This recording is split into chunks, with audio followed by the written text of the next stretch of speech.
Hi creative friends, this is Sreya and thank you so much for being here. Today I'm going to be working in my experimental art journal, and for me it's just a cheap lined composition notebook, and having this book to experiment in is invaluable to my art process. I have two of these books and I look at them as my mad scientist lab, and that's how I approach it. This is purely a place for me to experiment with colors, color combinations, color palettes. Maybe I'm using new materials, or I'm combining them in new ways, or I'm looking at things differently. So this book is just solely for me to enter into a space of playfulness and joy and curiosity. So beginner's mind really, and just see what's going to happen. I have no expectations at all with whatever I do in this book. Now, this particular spread, I was probably experimenting with a color palette. And when it comes to color palettes, there are three really important factors for me anyways. The first thing is the actual colors that you use. So say this is a red, this is a pink, this is a teal, etc.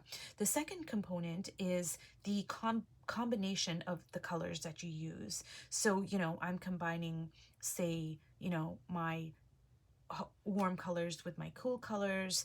I'm combining, the red with this teal. I'm putting it all on this spread.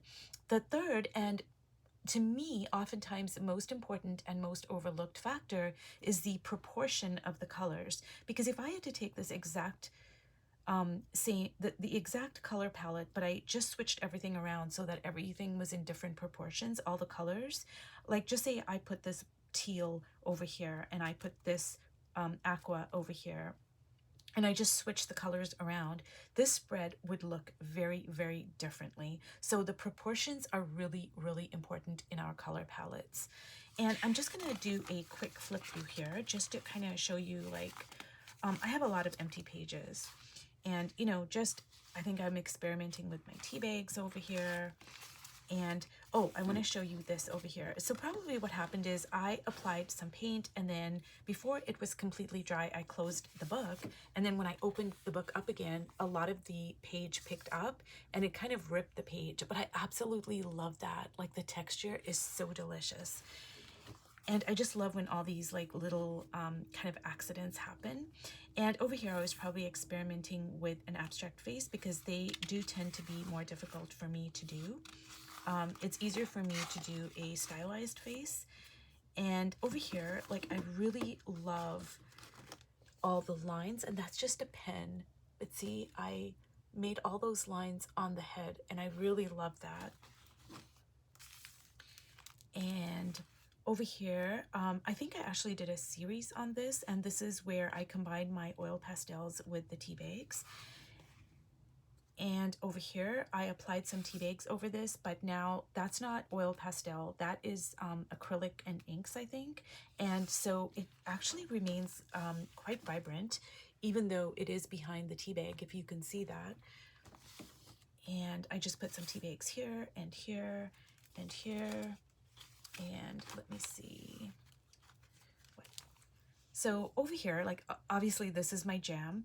I love all my hot colors, but then I was probably introducing some aqua to the mix. And over here, I was probably experimenting with Payne's Gray, and I love that like pattern over there. And I did a series on this with the tea bags in my composition notebook. And I love all those patterns over there. So as you can see, it's just, me purely having fun and delving into possibility.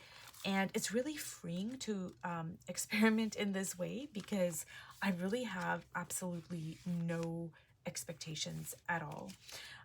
So anyways, I am just going to find a page over here that I can work in. And I think I'm going to go with this over here. And there are a few things that I would like to discuss and bring up that are really important to our creative process. So I just did a series on working in Van Gogh's Starry Night. I did a 4-part series, and a subscriber made a comment that was a really astute comment. So I was referring to Van Gogh's moon and stars as, you know, suns.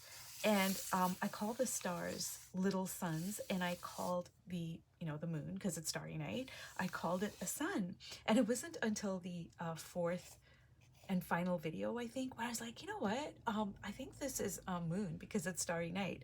Now, I had a good chuckle about that, and it's really funny. However, it's also really important because it taught me a big lesson about my own creative process and about creativity. So when we come to our, page, I'm going to use that as an example, but it could be anything. I mean, you could be a writer or a potter or a gardener or whatever. When we're using our creative process, we have obviously our logical mind, and then we have another part of our mind that is full of imagery and symbolism, archetypes, possibility, dreams, imagination. And that part is equally as important as the logical part. So my logical mind knew that, of course, this is a moon and these are stars because it's starry night. But the other part of my mind, the part that is full of imagination and, that rich layers and layers of symbolism, that part of my mind made it into, suns, because that is my visual language. Like, I love moons, but if I'm given the choice to pick between a sun and a moon, I am going to pick the sun every single time because that is my visual language. Like, I love the dripping red, vermilion, orangey, yellow colors that I can use for suns. And, that speaks to me. I can swim in it. I can just gravitate into it. I can surround myself with it. It energizes me and it grounds me at the same time. That is my jam. That is my thing. Like, it just makes me come alive. So I think it's important that when we go to our creative process, we bring both of those aspects to our art. We bring our logical mind, and then we also bring that other part that says, you know what? Yeah, sure, I see that tree, but that tree can also be a woman. Or, sure, I see that blue sky, but you know what? That blue sky can also be pink. So it was really an important lesson for me about my own creative process, and I'm so grateful that the person left the comment. So thank you so much. I really appreciated it. I journaled about it, and I just discovered that our creative process has so many layers, and we have to give space to both parts of our, or I shouldn't say both, but because I do think they overlap and it's on a continuum. But the two aspects of creativity, in this case, the logical and the imaginative, I think that it's really important to give space to both of them. The second thing I wanted to talk about is, years ago, I took a Painting the Feminine class with Connie. I actually took her class quite a few times because she's just the sort of teacher, and that was just the sort of class that you could take it 10 times and you would get 10 different experiences, because it wasn't a static class. Like, it changed every time. And I probably took it, I don't remember, honestly. I might have taken it 3 or 4 times. I don't remember. But I made some notes and I wanted to share them because they're such gems of wisdom. And this is a class, Painting the Feminine by Connie Solera. I'm not sure if she still teaches it. Anyways, the number one point she brought up was that intuition is slow. And that was a big surprise to me because up to that point, I kind of used to paint very fast because I had developed this belief somehow, somewhere, I don't know how, that for me to work from my intuition, I was turning off my logical mind and I was working really fast. But she said that intuition is very, very slow. It's like you put a mark down and then you take a deep breath and then you go, oh, that mark or that color or whatever has changed now the whole painting. So now what do I need to do? And it's a process of slowing down, conversing with the page, etc. And I just was curious if you guys do paint intuitively. Is it a slow process for you? Is it a fast process? Does it depend on, say, what you're painting or your mood, or I don't know, there could be a myriad of things. So I was just interested in how you guys approach intuitive painting. And for me personally, I slowed down quite a bit after taking her class. Now, there are some times when I do paint fast, but it really did change painting for me, the whole process of just slowing down.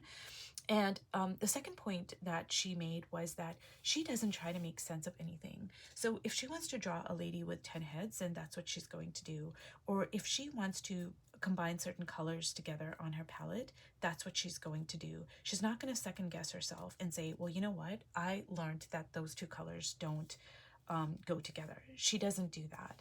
And I thought, oh, wow, that's really, that was a great point. And I adopted that as well. Now, the third thing she said is, and this one's a little scary to me, and I might try it out, is she said that she doesn't plan anything. And I wish I would have asked her like what she meant by that, but I was taking the class online, so I was doing it like I lived in a place and there was a big time difference, so I think I was kind of doing it like at my own pace type of thing. But I wish I would have asked her what she meant by that, because like when I do a background, I don't plan anything. But then when I go and, put my figures in, like I get my Stabilo and I, sketch in my figure and my sun and whatever I'm doing. And to me, that like makes me feel safe because it's giving me the foundation, the groundwork for, you know, going forward into my next phase. And even if I cover it all up, I still have that there to kind of like secure me, And to me, that's like really scary to work like where you don't plan anything at all. So I just thought I'd share those 3 points because like, those are really interesting kind of like prompts maybe you could use in your journals. Um, Anyways, I hope that this has been really informative in the sense of I know I covered a few different points, but they all relate to our creativity, and they're all things that I think relate to our experimental journals because it's all about the creative process. And I hope that you start having an experimental journal because it has changed my whole approach to art and my whole creative process. So if you've watched all the way to the end, thank you so much. And I will see you in my next video. Bye.